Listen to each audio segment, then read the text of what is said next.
When I woke up that morning, the siren sounded. The siren itself wasn't the problem though. It was the number of blasts. Not one.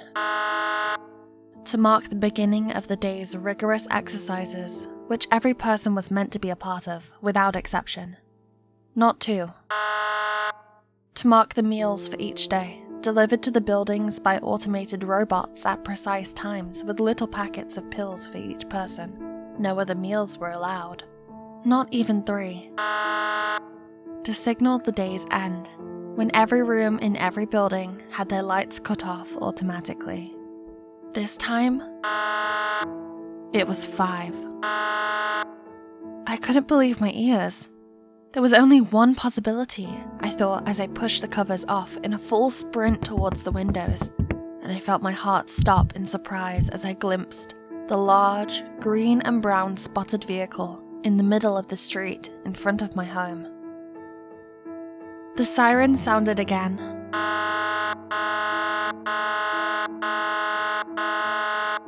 5 shrieking blasts that shattered the quiet of the pre-dawn, and no doubt called the attention of every person in the town. I could feel my heart pump even faster, supplying me with the nervous energy as I pulled on the nearest items of clothing that I could reach.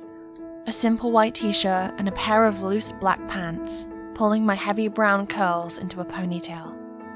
I rushed out of my room and into the living room, meeting the stares of my little family gathered around the coffee table as I slowed to a stop. My mother smiled, a little thing that raised the wrinkled corners of her lips, hope gleaming in her warm brown eyes, identical to mine, save for the ring of white starting to creep at the edges. My father stood by her, his broad shoulders straight and tense, and his pale blue eyes were shuttered, but I could sense that he was just as excited as she was, if not more. There were no words said, but I knew we couldn't be sure yet, not until the siren blasted for the 3rd time.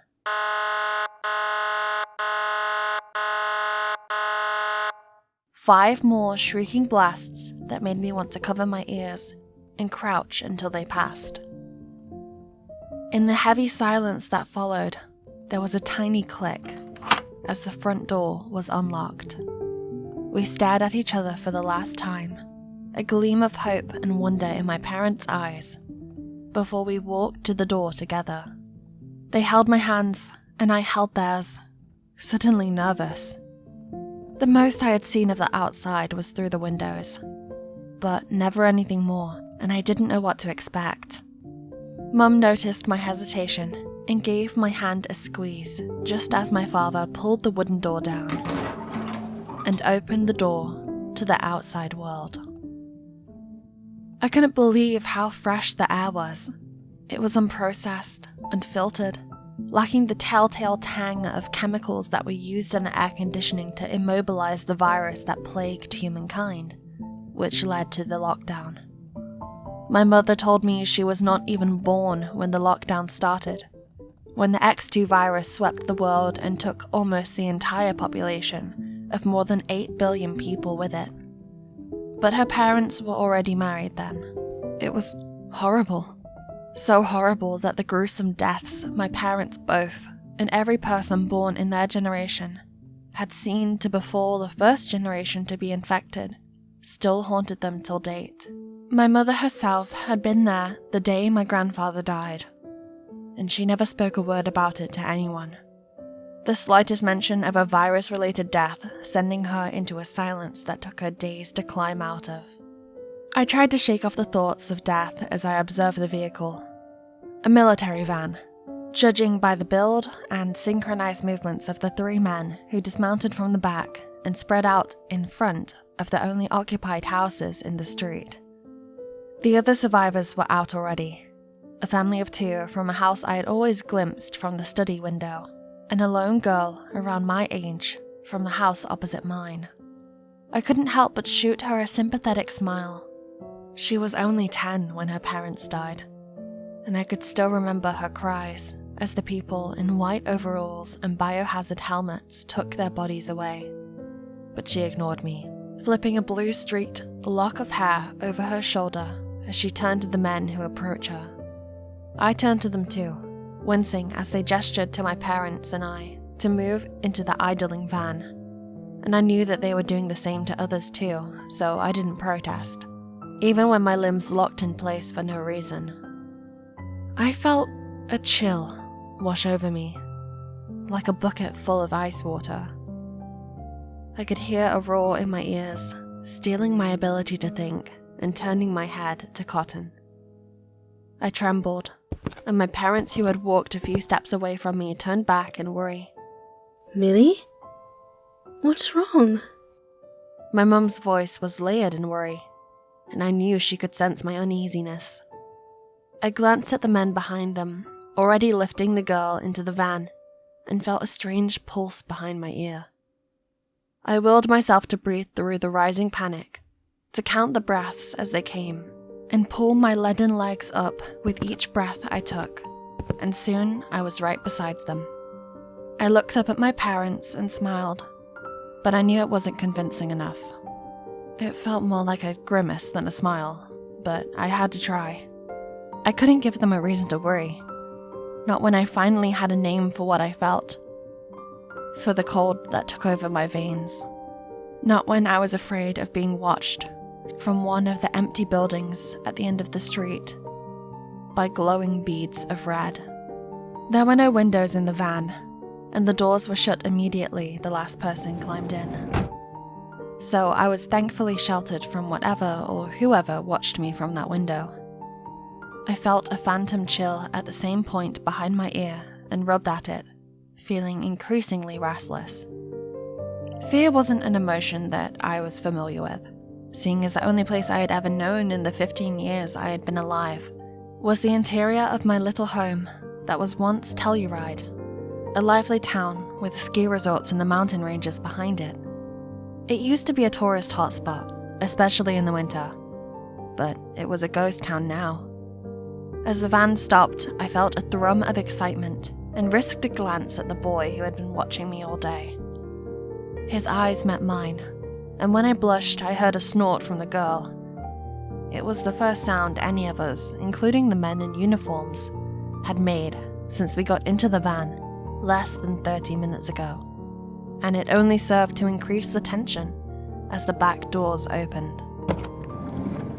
My mouth fell open, and I was sure the others felt the same surprise I did when they saw the sheer number of people that were arriving at a wide, empty space, and at the exact same time we did. I had never seen more than 3 people together in one place before that day, and I started to feel a bit lightheaded as I took in the crowd of wide eyes. We were herded out of the van, but the men refused to touch any of us, identical looks of repulsion on their faces. I could almost hear the condescension in their voices as they looked at the teeming crowd. Why they let any of these animals out, I have no idea. One of them spat, and I turned, ready to ask him what he meant by animals, when a deep voice boomed through the open space. Welcome back, survivors! All eyes turned to a huge makeshift stage where, surprisingly, a woman stood, with her arms wide and a sticky, unnatural smile on her face. Just looking at it made me sick to my stomach, but when I looked around, it seemed like everyone else was hooked. 113 years have passed since any of you, once afflicted by the virus that enslaved the entire world, had even stepped 1 foot or breathed the same air as the rest of humanity. I wondered just how long she could keep it up, how long she could maintain the obviously fake smile she had plastered on her face. I had to admit to myself that she was strong enough to keep it till the very end of her long-winded speech. When I looked around, I saw that I wasn't the only one who felt bored. All the other kids of my generation looked like they were either ready to nod off in boredom, or in the case of the mysterious girl, ready to toss a shoe just to get her off of the stage. From the results of the last weekly testing, it is my pleasure to announce to you all that the Earth is completely free of X2. Everyone present, young and old alike, made so much noise in their happiness that I had to duck and cover my ears. I felt overstimulated, Like the roaring in my ears, courtesy of the crowd's cheering, drowned my final shreds of control. It didn't help that a tiny beam of red sliced through the air, just to rest on a boy's chest that was not even 5 feet away from me. As I raised my eyes to his, taking them away from the red dot on his chest, and to the similar one on mine as reflected through his eyes, I felt my pulse quicken. My breathing turned shallow. I noticed him gesturing for me to keep my cool as I stretched to my full height, but I just had to look around, and what I saw chilled my bones. Almost every member of the new generation, there was a red dot. I was in a permanent state of unease, and nothing that was going on helped me to calm down. All they could do was to hide it, but I could feel it in my bones, like a chill that would never stop until I faced reality. Something was coming. But seeing as the red dots disappeared after a few hours, I decided to just let myself enjoy the day. All the people were separated into groups based on their ages, not long after the speech, and I was finally alone for the first time in my life. My parents were herded off with the other adults to a rehab center to prepare them for a successful integration into the new society, and all the kids remained right where we were. The only instructions we were given before they left us was to have fun exploring the village, but to be back in our homes at dinner and in bed on schedule. Our parents would be home by then, or so they said. I chose to ignore the glaring signs and knowing the glances all adults gave to each other.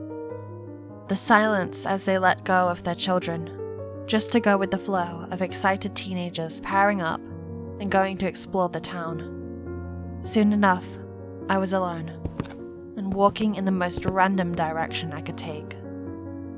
A chill ran down my spine. I could feel something was watching me. Something unseen. A presence that seemed to follow me as I walked through the deserted streets. I shivered and looked around, but I saw nothing. Every person was very far away, in the resorted parts of the city, but for some reason, I felt drawn to the deserted areas. The whole place just felt off, and with the echoes of people long gone, it was eerie. I kept walking, my eyes scanning the desolate buildings. I could almost feel the presence growing stronger, as if it was following me. I kept walking, trying to ignore the feeling, but I couldn't shake it. The further I went into the town, the more I felt like I was being watched. Finally, I came to an abandoned building and decided to take a break. I stepped inside and looked around, my heart still racing. I could feel a presence in the air, like an invisible force that was watching me, and it made the skin on the back of my neck tingle. I looked around, trying to see what or who watched in the shadows, but I saw nothing. I turned to the floor, to ceilings, to windows, then quickly wished I hadn't, because the red beams watching my every move since morning weren't eyes, they were people. I gasped, fighting the trembling in my legs, and tried to quietly find a way out. They were in front though. They would definitely be waiting behind too, so I had no way out. Afraid they would find me if I stayed in that one spot too long, I moved into the cold bowels of the building, backing away from that cursed window. I should have felt something was off. The whole situation was off. First, it was so dark in the rest of the building that I couldn't see past the tip of my nose. Second, when I mistakenly kicked a mysterious object, the clattering on the floors was too drawn out. And third, while I was at a fork in the long, dreary corridor, my spine tingled when a gust of fresh air rushed past. A thought made me pause, and I brushed it off, continuing this time in the direction the air came from. The air led me to an open door, and I froze as I walked through it, finally understanding why I thought the air smelled off. The door led back to the alley. My heart dropped in my chest. There was someone else in the building, and I was being herded. My palms turned clammy, eyes widening as I double-checked, trying to make sense of the situation. I had two options. I could either wait for whoever was chasing me from within the building, or I could take my look with the people on the other side of the building. I heard a scuffling beyond the entrance of the shadowed alleyway. It had to be the people who watched me. There was no other explanation. I would rather face whoever was inside. At least there would be a chance of survival. I snuck back into the dark building. I walked slowly, the blood roaring in my ears, my shoes squeaking against the cold concrete floor.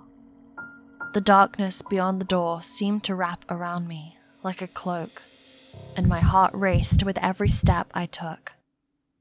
It was so quiet that the sound of my heavy breaths seemed to echo, and I felt a chill run down my spine. I froze when a very tiny sound, like cloth on concrete, whispered behind me. I quickly ducked behind a corner, my heart pounding in my chest. I held my breath, my eyes straining to see through the darkness.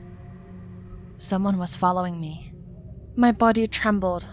My eyes were drawn to the darkness of the corridor I had just stepped out of, and I could feel my heart beat in fear. The whisper of cloth on concrete increased with regular, light footsteps, and my heart stopped as a figure emerged from the darkness. I stifled my urge to scream, holding a sweaty palm to my mouth, when I saw the figure that was seemingly cloaked in darkness. The air shimmered, and I almost thought I heard a slight chuckle float through the air. I was frozen in place, unable to move a single muscle, but then a scent caught my attention in the still air. I thought in situations like this, I would smell blood, or something equally repulsive. But the wraith-like figure smelt of something out of my mother's closet. It smelled almost girly. My heart seemed to slow down very painfully when the figure stepped out of the grip of the shadows, and I was stunned to see a lock of blue hair in the sea of black waves. She stepped into the faint light from the boarded-up window right in the middle of the corridor, just before my hiding place.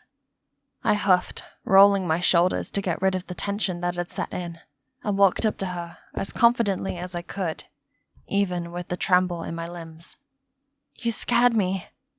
"That was the plan," she winked, throwing her long black tresses over one of her shoulders as she walked towards me, her gait smooth and unhurried. That wasn't funny. I folded my arms once she was close enough for me to see the grey streaks in her brown pupils. "Oh, that was the fun part. What's not fun is letting those people catch you." I snorted, rolling my eyes at her serious tone, and picked my way to the barred-up windows. Through the slits, I could see the streets beyond the building, and what I saw there made my veins turn to ice. There was a group of kids being herded into black vehicles, and for the first time since my own terror abated, I heard something similar. Screams. I stepped away from the window like the sight burned, and then turned to my silent companion. I knew she could hear them too. "What in the world is that?" "They're taking the marked." Her voice was quiet, but still layered with a faint amusement that raked chilly fingers down my spine. "What do you mean by marked?" She walked even closer to me, quietly, until we were almost touching. But I stepped back, wrapping my arms around myself. The temperature had dropped drastically in just a few seconds. "I think you know the answer to that yourself." My mind raced, and I swallowed. I had recognized one of the kids being taken away. It was the boy I had stared at, the one who lived in the same street that I did. He had gotten a red beam of light on his chest. And so had I. She watched the horror fill my face, taking every bit of colour being leached from my skin, and glowed with barely concealed glee. I decided there and then that I did not like her. The darkness of the woods surrounding the mountain ranges on the outskirts of town was near impenetrable. To me, who had never been outside of my small home, it seemed like a never-ending maze with no end in sight. I had been trudging after the girl, who never bothered to introduce herself after I had, for hours on end, and hadn't even felt the sting of exhaustion yet. This wasn't surprising in the least, considering the tale she had spun that was so unbelievable. It made perfect sense. The X2 virus started as a freak experiment, promising to provide everyone it had affected with quote-unquote superpowers. Superhuman strength, agility, the whole deal. It had worked, at first, but only at a great cost. The virus spread, and the vast majority of the world had to be locked down to ensure the safety of the people who caused the mess. Those who were never infected thrived in closed cities in different parts of the world, and provided for the rest of the world in hopes the virus would be stabilized. They were right. It worked. And most of those who had not been infected had forgotten the reason the virus was made in the first place. The elites, though, never forgot. They placed themselves in the highest levels of government, biding their time, waiting for the population to settle so they could raise an army to take over the rest of the world. I shuddered just thinking about it. When I asked the girl how she knew so much, she said she used to sneak out of her home a lot and stumbled on the truth. She looked sincere, and she knew of a way out of the woods to a community of kids escaping the elites deep in the mountains. I couldn't help but think of my parents, but I told myself I would go back for them. Soon, a boom and crash sounded from somewhere very close to where we creeped, and I stopped, feeling a chill wash over me. The girl turned to me, a glimmer of what I thought was fear in her eyes, and whispered for me to stay low while she investigated what caused the noise. I nodded, and crouched in the shadow of a large tree, listening to her footsteps as she left. My eyes darted at every sound, at the snap of leaves in the wind, and at the crisp sounds of leaves being stepped on. My throat went dry at the last sound. I couldn't call out, not when I didn't know her name. The darkness around me felt oppressive, pushing me even deeper into the trunk I hid behind, sapping my energy until I was a nervous, trembling ball. Just when I thought I had escaped the presence that sought me, the night fell silent around me. That was the first indication that something was wrong. The second, flames erupted with an ear-splitting bang in a semicircle around me, close enough to the back of the tree to singe my hair. My eyes darted, the fiery flames enclosing my vision. I was alone. There was no one here to help. I need a plan, I thought, breathing long, deep breaths seasoned with smoke as I scampered from the tree and into the clearing, trying to keep my heart pumping and my legs moving. The fight or flight response had never been as debilitating as it was in that moment, because it tried to hold me down in place and keep me from moving. My heart beat even faster, erasing the subconscious urge to stay, to wait to be saved, sending a blast of adrenaline to my limbs. I saw the wall of fire coming. I felt its heat as I increased my pace, every instinct I had screaming for me to stop. But I couldn't, not when ghostly figures in black tracked my every move from behind the wall of fire. I could feel the eyes on me, and I wasn't ready to go to them. I wasn't ready to become a monster. I ran to a tree and hauled myself up and past the fire using the brittle branches that fell apart in my hands. And when I landed on the other side, The heat from the flames was enough to burn the hair off of my skin, even as high as I was in the air, and I coughed as my chest tightened. From the smoke or from the panic, I couldn't tell. One thing I knew, though, was that I had to survive, or I would die trying, but only on my terms. So, I did the only thing I could. I ran, the wind nipping at my heels. I started with no destination in mind, but as I went on, ignoring the crashes in the forest behind me that told me my assailants were gaining on me, a blast of fresh air, untainted with smoke or heat, hit my nose, and I automatically turned, doubling my speed. I shook from the exertion, but I had to keep going. The sounds were getting even closer, and then I heard a howl tear through the chaos of the night. My bones turned to lead, but I kept moving. I couldn't stop. I wouldn't stop. If I did, that would be my end. I was being chased, and whoever or whatever was after me may have already gotten to the girl. The howling increased, drawing even closer. I could tell that it moved slowly, as though it fed on my terror. My legs moved as fast as they could, thorns and bushes draining blood as I moved past them. I jumped over a log in the path, muscles screaming with the effort, and kept moving, knowing that if I stopped, I would die. I stumbled on as the light coming through the trees changed to the blood-red light of sunrise. The howls faded into the distance, and I thought it was finally over.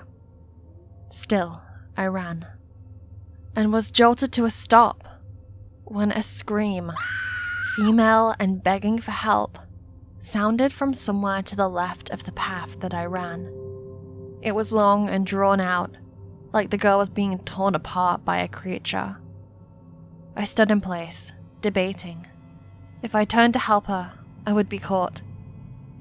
I felt guilty at the thought of leaving her to fate, seeing as she was the very reason I had the slightest idea of how to escape the fate they had in store for me.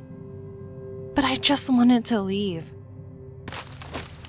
A creaking echoed, accompanied by a bright, hot red streak and the smell of burning pine, as a huge tree fell right in the middle of my path, barring my way.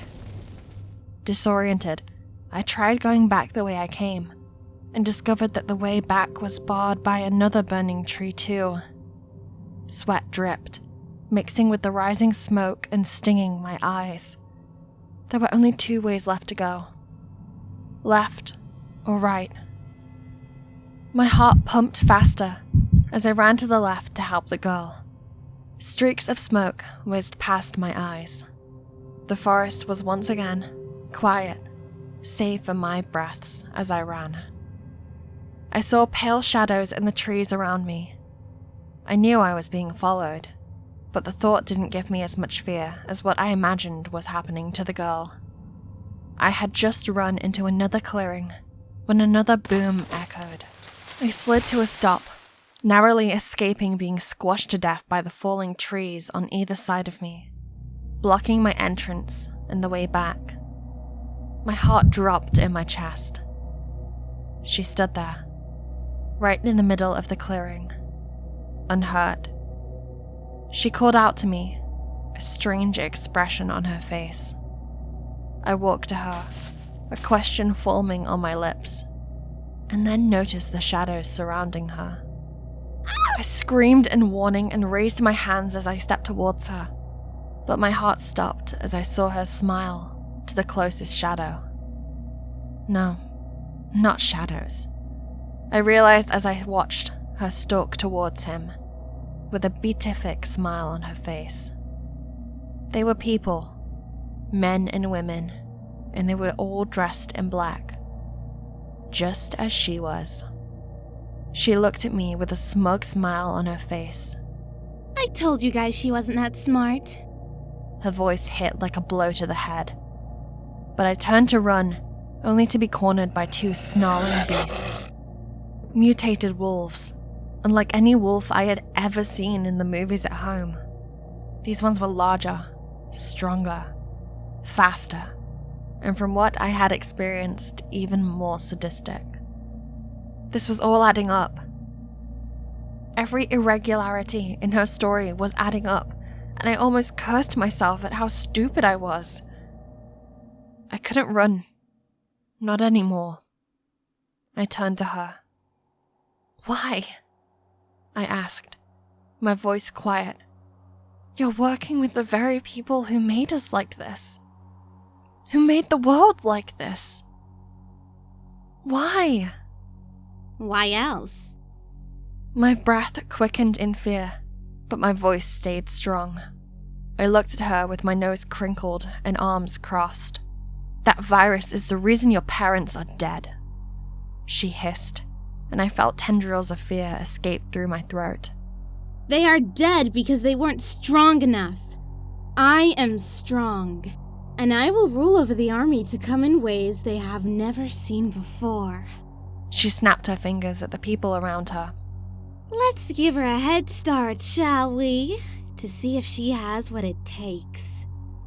They nodded to her, and as she turned towards me, her eyes gleaming, my heart sped up as I realized what that look meant. It wasn't fear. It was excitement. I didn't look back as I ran straight for the only opening left in the clearing, and a few seconds later I heard crashing in the forest behind me. It was futile. My attempt was futile, I could tell, but I had to try. One of the wolves attacked first, knocking me off balance and slamming me into the forest floor. The smell of death and rancid meat wafted from them, making my eyes water. My heart roared in my chest as I rained blow upon blow to any part of its body I could reach from my position on the ground. One of them reached for my throat with its sharpened claws, but I reached behind me for a round stone I had landed on and bashed it repeatedly into its skull. Disoriented by the smell of the red liquid now flowing from the gaping wound in the side of its head, I used all of my strength to push the stiff body off of me, running away as fast as I could before the other wolf could get to me. I ran even faster, stumbling into trees, all the while aware of the patter of feet following me, steadily catching up with me. But I could feel my strength flagging. I could feel my limbs slow. My eyes spun, heavy. I slowed to a stop. There was nothing more I could do. It was all over. When the girl walked towards my kneeling form, 3 minutes later, with a syringe in one hand, I made no sound. I was tired. So much for the day I gained my freedom. Hey sci-fi horror fans, it's Kira Rhodes. I'd like to take a moment to thank all of the amazing VAs that helped with the production of this video. You can find their links in the description. And thank you for listening. If you enjoyed this story, make sure to give it a thumbs up. Also, if you'd like to become an official member of our channel, you can do so by clicking on the join button. Membership starts at $5 only. And remember, stay cosmic.